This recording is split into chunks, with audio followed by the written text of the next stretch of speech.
10 Oxherding pictures. Number 6, riding home on the ox.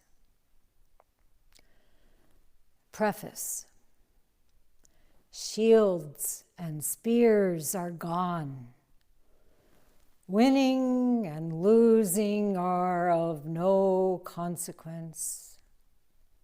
You sing woodsmen's folk songs and play children's country tunes. Stretched out on your ox's back, you gaze at the sky. When called, you don't turn around. You can't be caught or tied down. Verse. Riding high on your ox, leisurely you head for home. Trilling on a nomad's flute, you go off into the evening mist. Each beat, each note conveys your feeling of boundlessness. To a close companion, what need to move your lips?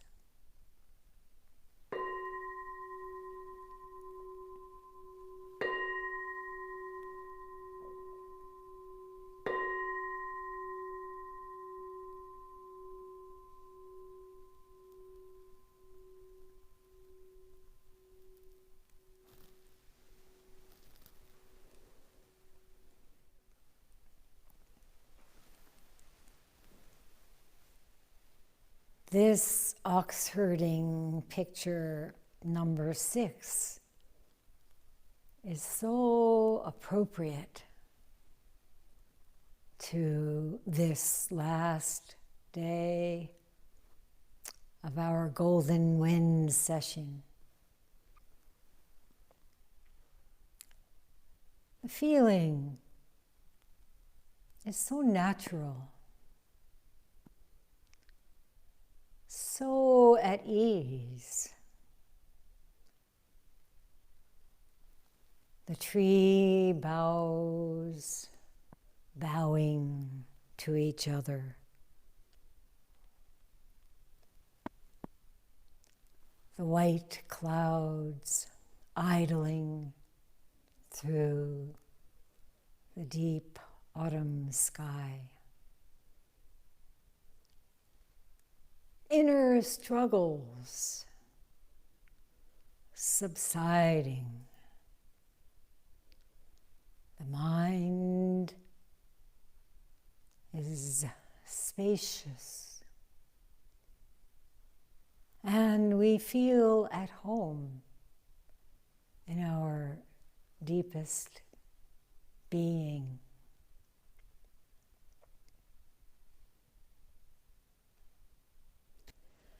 We chanted the first morning of session, faith in mind, the third ancestor, So-san Zenji's, So-san Kanji Zenji.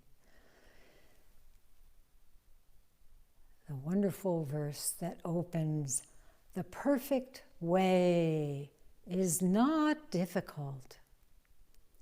Just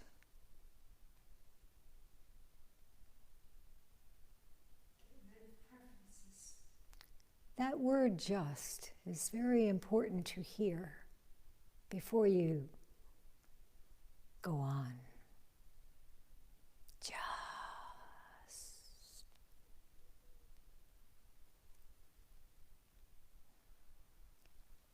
Just avoid getting caught up in preferences.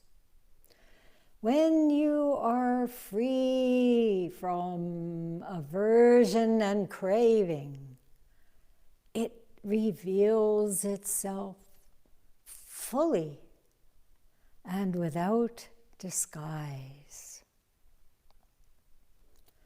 1/10 of an inch's difference, and heaven and earth are set apart. If you wish to see it before your own eyes, have no fixed thoughts, either for it or against it. And then he goes on, the way is perfect, like vast space, with nothing wanting, nothing superfluous. It is indeed due to picking and choosing that you lose sight of its suchness. Pursue not outer entanglements. Dwell not in the inner void. Be serene in the oneness of things, and dualism vanishes by itself.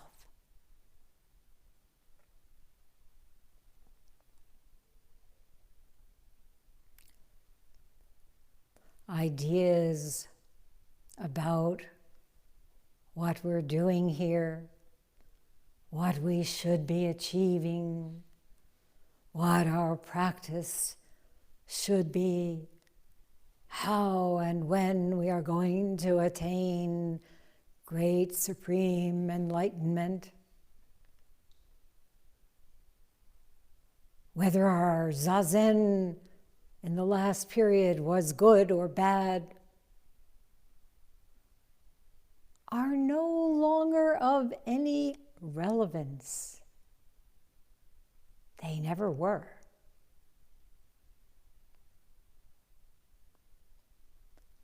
When our attention wanders, even for a moment, there we have it, 1/10 of an inch's separation, and heaven and earth are set apart. It's instant karma at this point. Some inner disruption, some mistake occurs. But our faith in the great way has deepened. And we don't need to pursue it. The reason one mistake leads to another is because we get so caught up, right? About, we create some narrative about it. Oh, I'm so imperfect. I'll never find that true perfection. How lacking I am. How worthless, yada, yada, yada.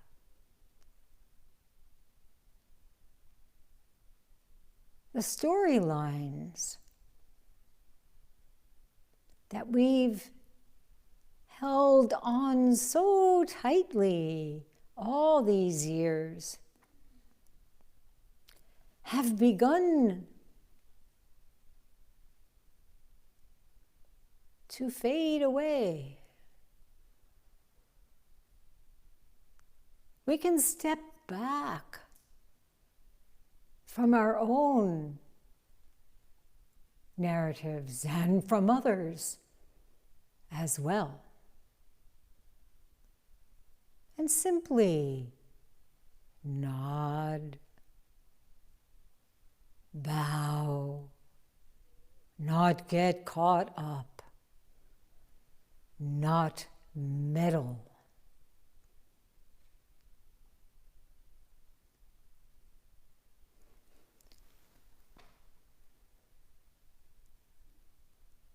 In just a very few days, we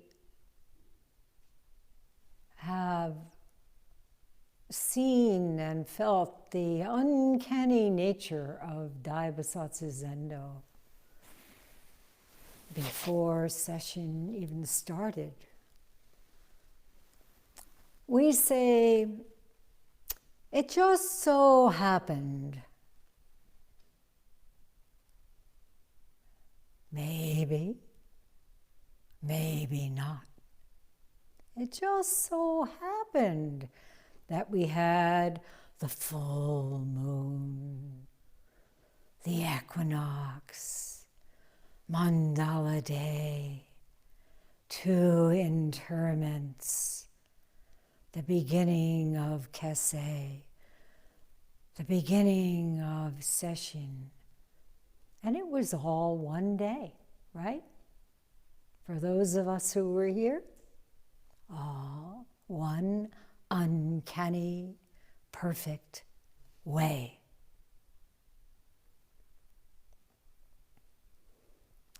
So this has been and is now concluding Higan. Higan, the days before and after the equinox, the midpoint between summer and winter, neither too hot nor too cold, although that will change very soon. Neither too bright nor too dark. Indeed, the middle way, the perfect way. And as you may recall, Higan means the other shore. So in Japan, the tradition is people go to the cemeteries, not the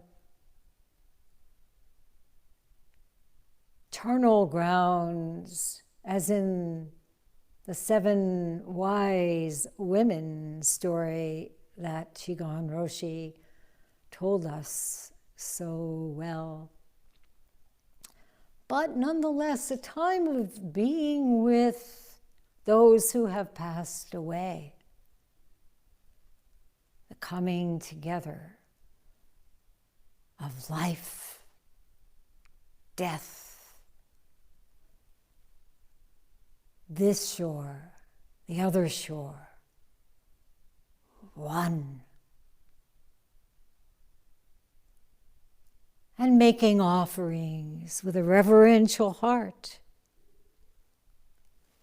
And here at the Sangha Meadow, on Mandala Day, we made offerings of incense and pure water from Beecher Lake, and flowers, and chanting for Shigetsu, Carol Binswanger, and Teisho, Judy Francher, and the intermingling of her ashes with those of her father, Brainerd Fancher, who loved this place so much.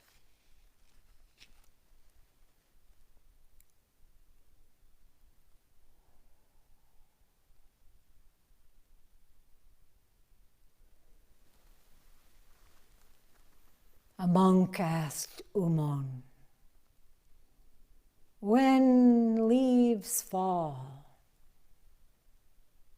and trees become bare, what then?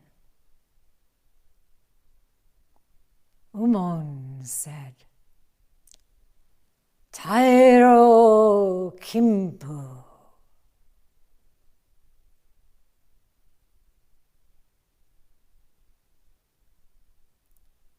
Golden wind.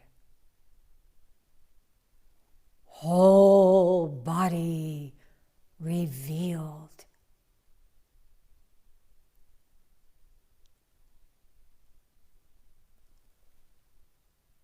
The evening before Mandala Day and those two interments, the full moon was playing with the dancing clouds.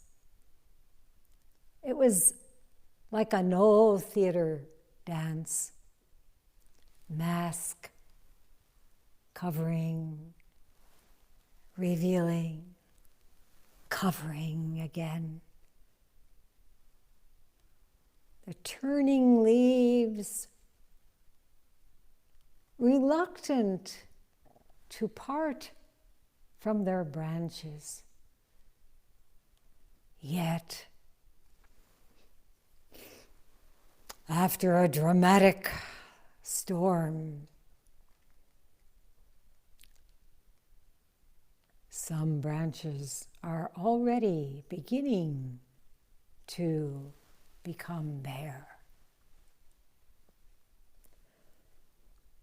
We had fierce winds and driving, drenching rain, which caused a tree to fall over Daibosatsu's road, bringing down wires and setting fire to a transformer. This was the day that you, some of you, were coming to session.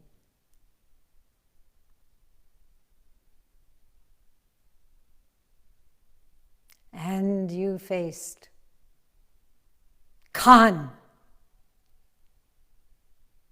Umon's Khan, great barrier. You cannot pass. But I'm going to session. Khan. But with your own fierce wish to be here, the electric company came. And eventually, the tree was cut, the transformer was repaired, and up the hill, a few of you joining us came to participate, including our Jikijitsu. This is really important for us to realize. If you really want to be here, you will be here. If it's not of great consequence to you, go away.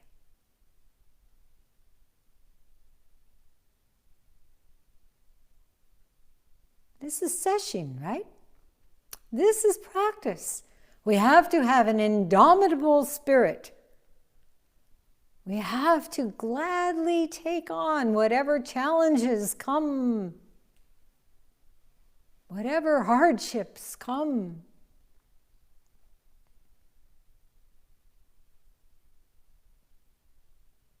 And we have to meet them not with the usual mindset. What's the usual mindset?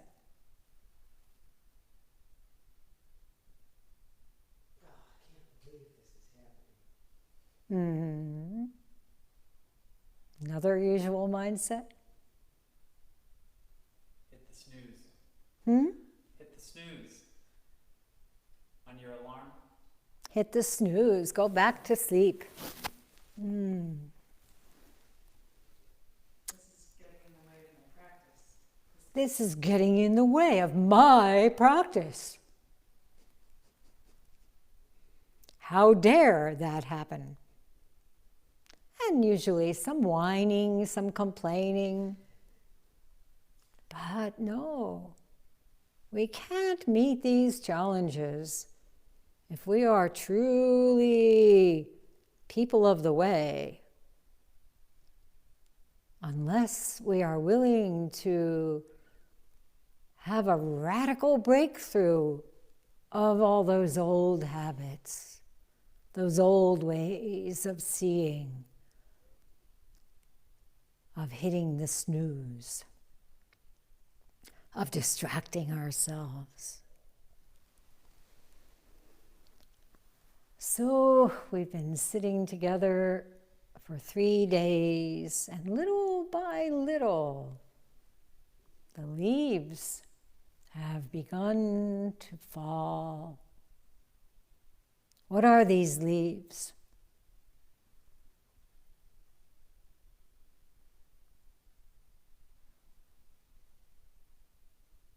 Impermanent. Hmm? Impermanent.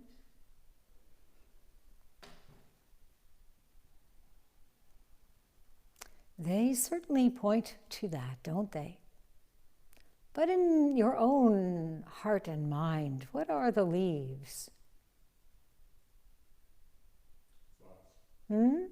Thoughts. Thoughts. What we're ready to let go of, or not. Yeah. Concepts, theories. What is Zen?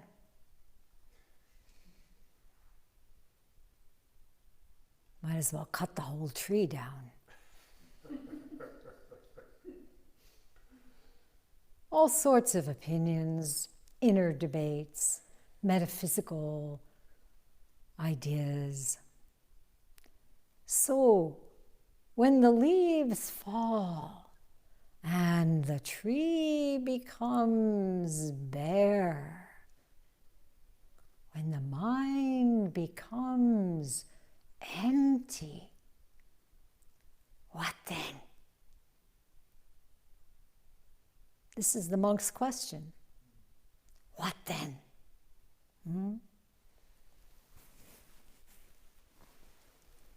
What then? Gate, gate, paragate, parasamgate. Gone. Gone. Gone beyond. Gone to Higan, the other shore. Parasamgate. Still, maybe there's a little thought about that other shore.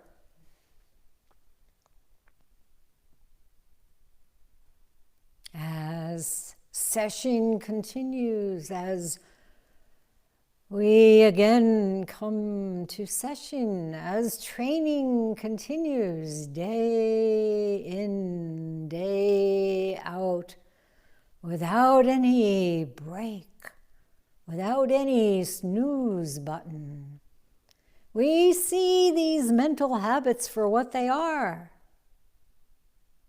We notice how our experience of bareness is followed by some idea about how the experience came about. I want that experience again. Let's see, what was I thinking? Oh, how was I not thinking? Now let me think about that. And there we are, overtaken by the clutter of that conceptual mind once again. But, the more this happens, the more we become accustomed to that pattern, the more we learn how to interrupt it, how simply to let it go. It's time for that leaf to fall, and quite a few others. And this is what we mean, isn't it, by practice. Again and again, tightly holding on. I try to open this fist, I can't do it. No, I can't do it. There's so much tension. What am I going to do about my tension?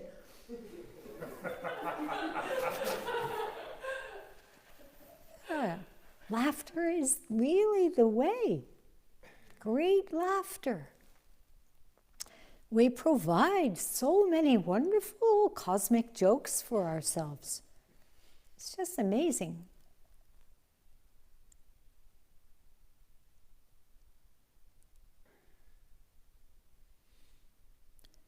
We die to it all. We die on the cushion, as it is said.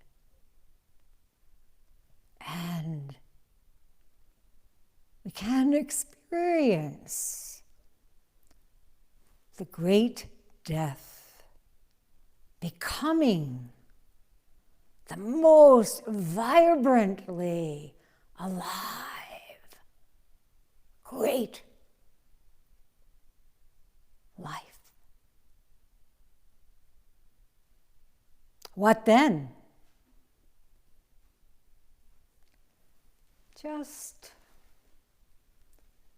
the cool wind blowing through our hearts.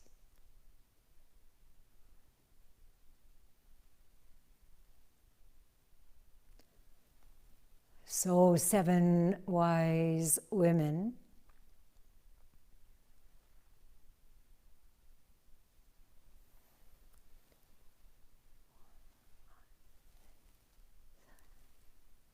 well, there are 9 of us here, but anyway, went out from the palace, determined to know for themselves this great matter.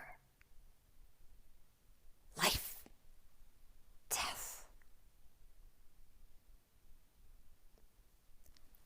And one said, the corpse is here. Where did the person go? And another said, how about it? How about it?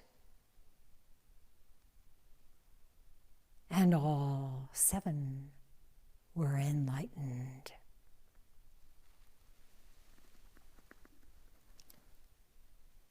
Where did you go?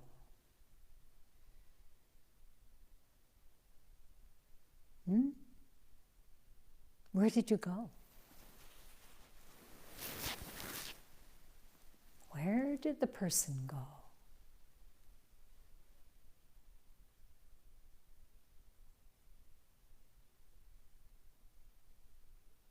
The trees are becoming bare. What then? What now?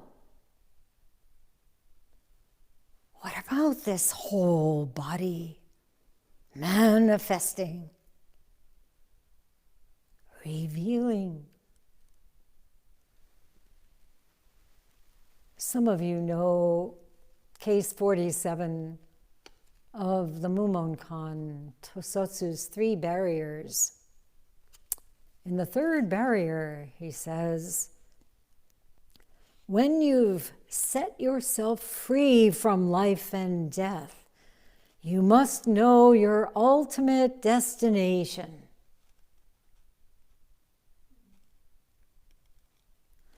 When the 4 elements separate, where will you go? Where will you go.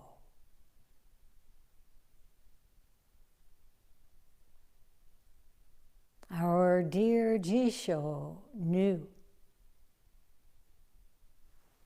And that's why I gave her the Kigan Noge, the honorary posthumous name Egan. Everlasting vow.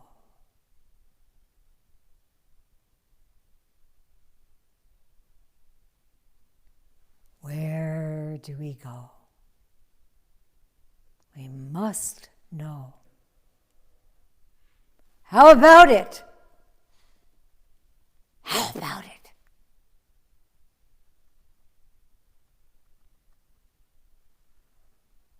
Life. Death. What's next?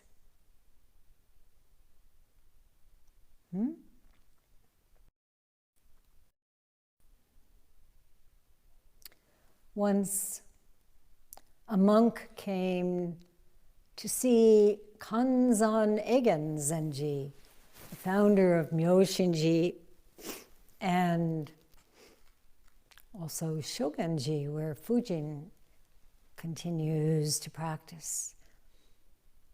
And the monk said, I have come to train myself in order to solve the question of life and death. Kanzan drove him away, saying, at this place, there is no such thing as life and death.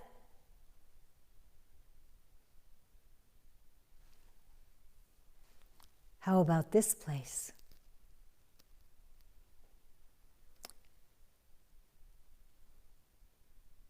We are here to die to all such notions. Even at the subtlest level, to die to all such concepts. Solve the question of life and death. And then to become nothing but this, no such thing.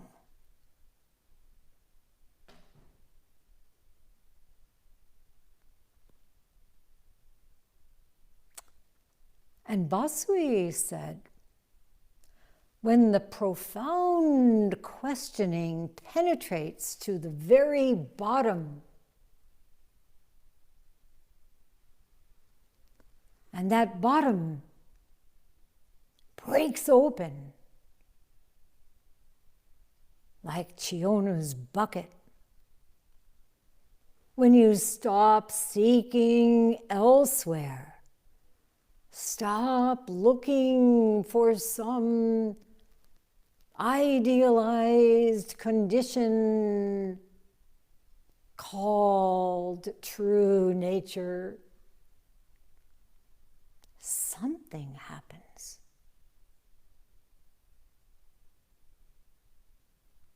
No such thing happens.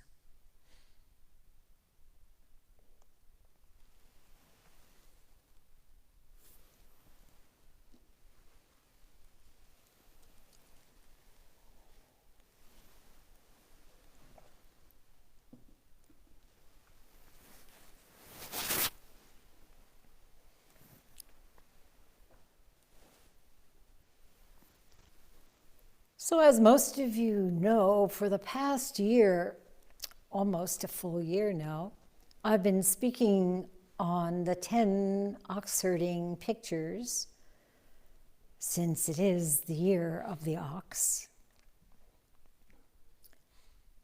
Those pictures, drawings, and verses created by Kakuan Shion Zenji, who lived in China in the 12th century And his Dharma heir, Jion Osho, wrote a preface for each picture, each verse.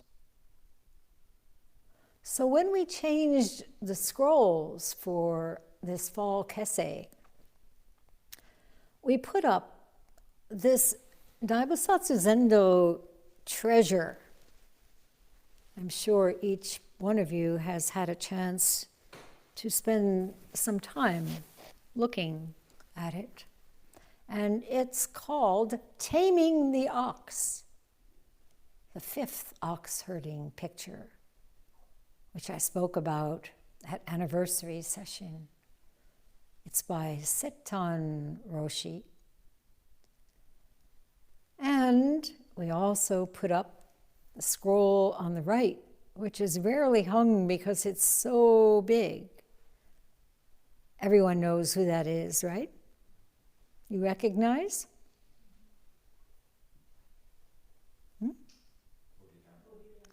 Bodhidharma. It's by the great Shinge Roshi. And it has some writing, some calligraphy. 1,000 years, 10,000 years. Good example for patched-robed monks. Early October is such a remarkable time. It's golden wind continuing to cause those leaves to fall, to see the trees become bare, and to celebrate. Bodhidharma Day is October 5th. October 1st was Teisho Roshi's birthday. October 2nd, I will turn 78. October 3rd, Kaz Tanahashi will be 88. And I was thinking this Friday and Saturday, October 1st and 2nd, even during the worst of the struggles that the Zen Study Society went through, the difficulties that we had with Teisho Roshi's human condition.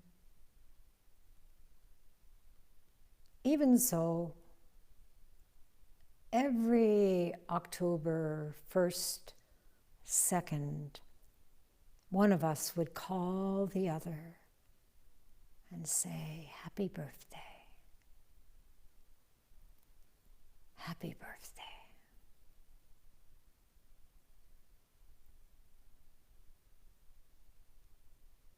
So I will.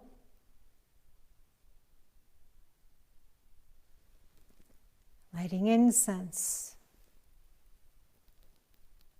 Happy birthday.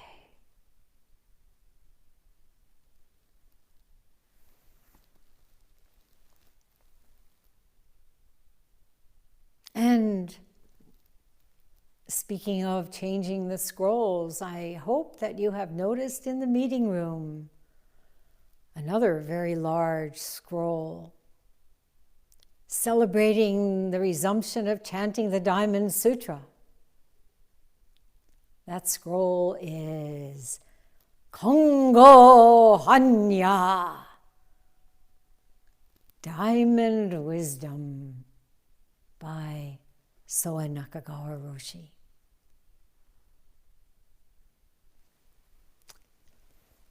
So, the ox herding pictures.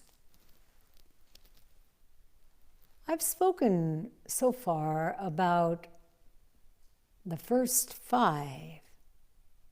Searching for the ox, the first one. Searching for the true self, searching for what we think we lack, thinking that it must be out there somewhere, or up there, or in some ancient tomes, if we could only find the right ones, the right footnotes, or maybe they're hidden in a teacher's sleeve. Why won't you tell me? I would not tell you. And the second one, finding traces of the ox. Feeling a little encouraged. Maybe we can practice more vigorously. And yet, still feeling separate. And then the third oxherding picture, seeing the ox. Yes, it is. It does. I have some faith that Buddha nature is in everyday activity. Eating grass and trotting off. And then the fourth picture, catching the ox. And what then? Losing the ox as it slips its rope and trots off into the mist. What happened? Where did it go? I was sitting so well, and now I'm so in pain. And then the fifth picture, taming the ox. The ox is sitting there. The person is sitting there, just enjoying each other's company.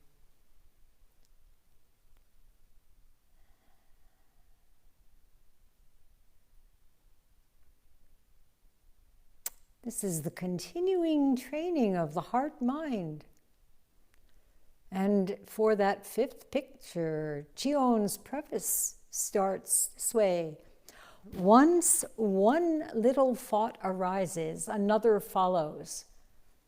Has anyone noticed this? Yeah. Even taming the ox, still not yet.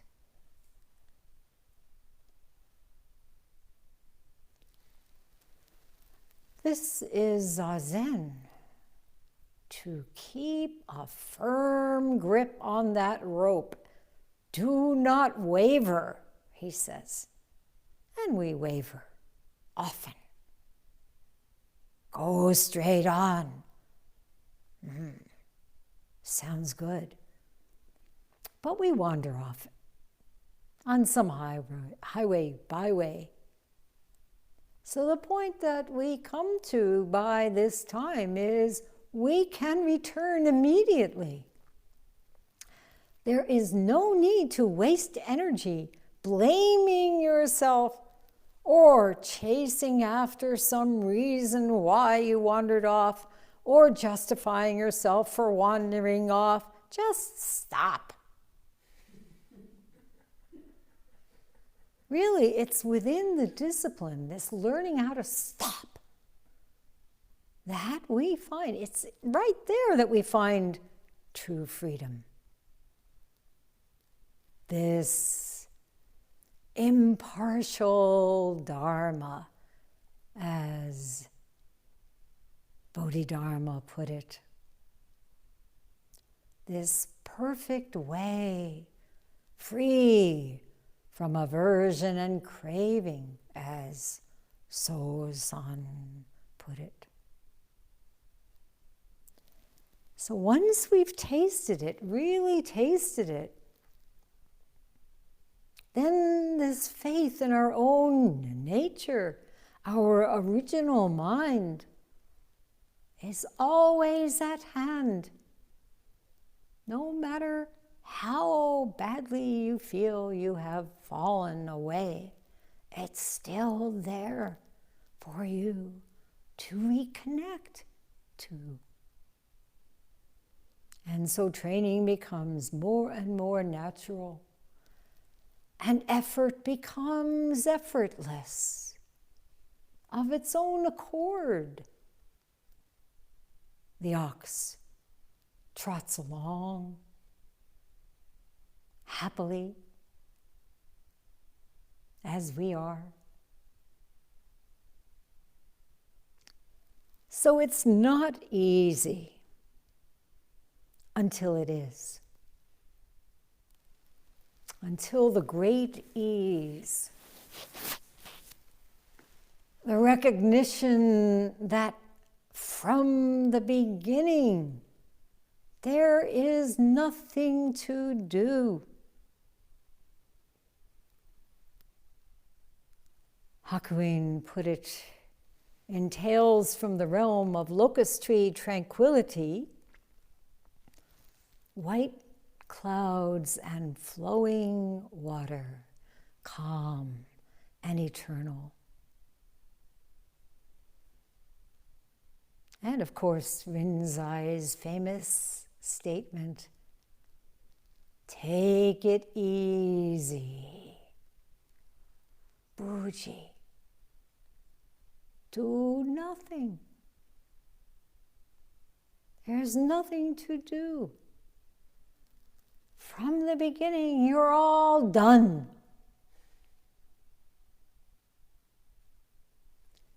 But here's the thing. It takes the great struggle and continuous training to find that great ease, that natural way. To discover this for ourselves and to give it away. Nothing to cling to, nothing to bottle up, no preserves. This is the charity of the Bodhisattva. Impartial, unlimited, without attachment to giver, gift, or recipient. As we heard in the Diamond Sutra, a bodhisattva who practices charity without cherishing any idea of form realizes inconceivable merit. So today, I'd better tell you a little bit about the sixth picture before we end.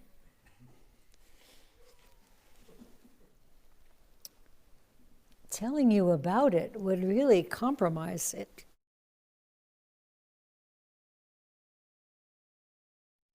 So the shields and spears are gone. The struggle, that mental struggle, has just ebbed away. How? If you ask how, you'll be back into it. No more concern about the outcome, right? No more worries about your not being perfect, as Sosan Zenji put it. Winning, losing, what's that? Just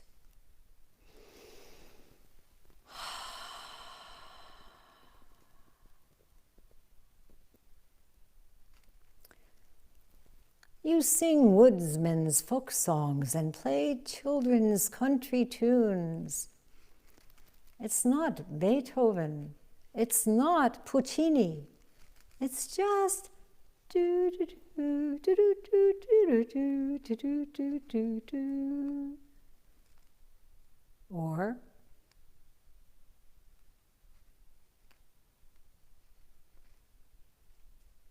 That's a children's tune.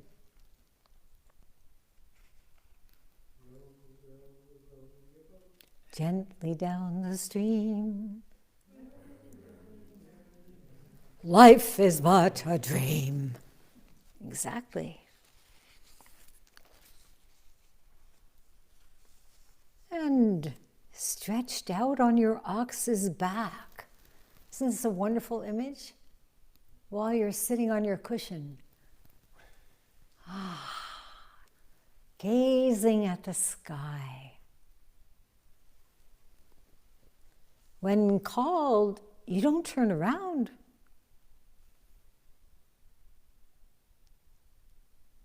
Is there any one particular place? This call is everywhere. You are it. No need to get caught up or tied down.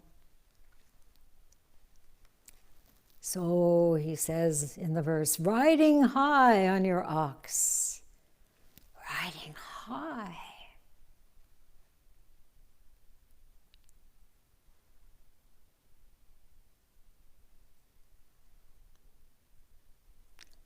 Leisurely you head for home. No longer caught up in any entangling underbrush. At a leisurely pace, you head home. Where is home? Wherever you go. Bankei said, when you become the master of the world, the entire world becomes your own home. Trilling on a nomad's flute, a simple flute like one used by nomadic tribes with no artifice. You go off into the evening mist.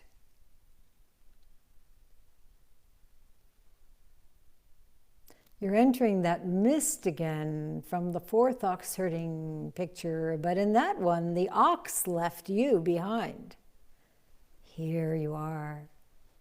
This ox and you are one. Each beat, each note conveys your feeling of boundlessness, unconstrained, expansive, no limits to it. The heart is so full of love for all beings. Everything that you do, that you play, that you say, expresses this. To a close companion, what need to move your lips? What can possibly be said? Between intimates, no need to form a word. This phrase, close companion, is quite interesting. It's a translation of Chinese characters for know, K-N-O-W, and sound. Knowing your state of mind,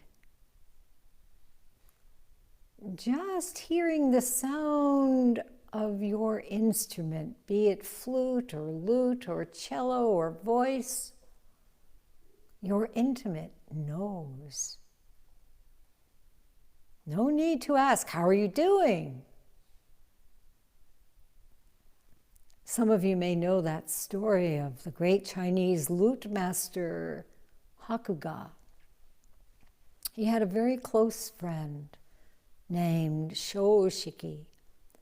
Shoshiki always knew by the sound of his lute whether his friend was happy or feeling some sorrow, some pain, just by listening to him play. After Shoshiki died, Hakuga cut the strings of his lute. There was no one who could really hear his music anymore. Nose by sound. So having sat together these 3 days, we know each other by sound, the sound of our stillness together, our spacious minds together. And no matter how complex our daily lives may be in the days to come, we have faith in mind. We have experienced this boundlessness, this full-heartedness. And so when something comes, and it will, that shakes us, we know what to do.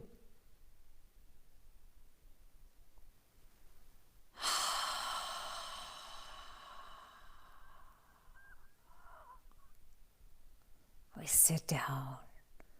We return to the breath, to sound,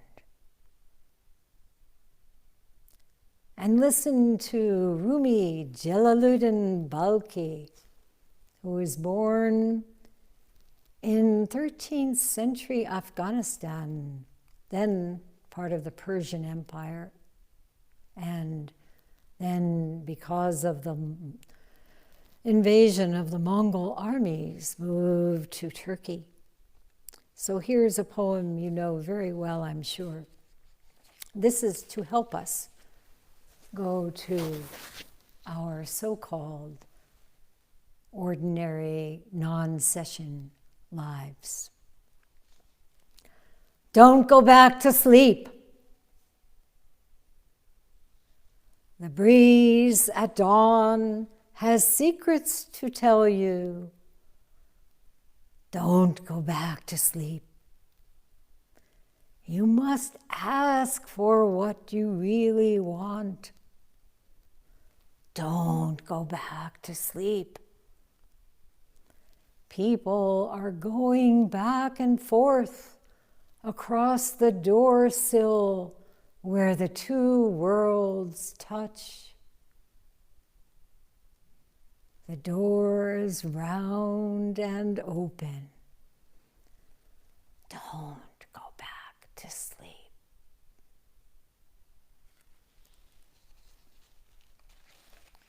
Okay, I have 2 minutes. I'm going to read you one more Rumi poem. This is called Only Breath.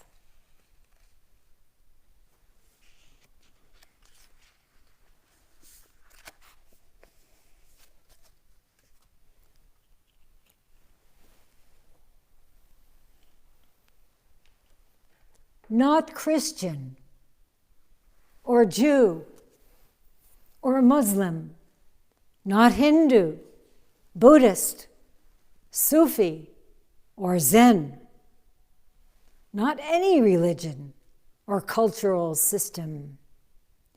I am not from the East or the West, not out of the ocean or up from the ground, not natural or ethereal, not composed of elements at all. I do not exist. Am not an entity in this world or the next. Did not descend from Adam and Eve or any origin story. My place is placeless, a trace of the traceless. Neither body nor soul. I belong to the beloved, have seen the two worlds as one, and that one call to and know first, last, outer, inner, only that breath, breathing, human being.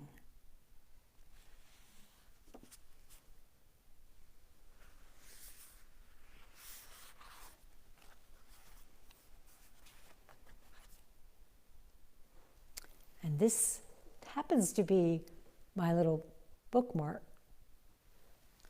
Mu by Kaz Tanahashi. Happy birthday, Kaz.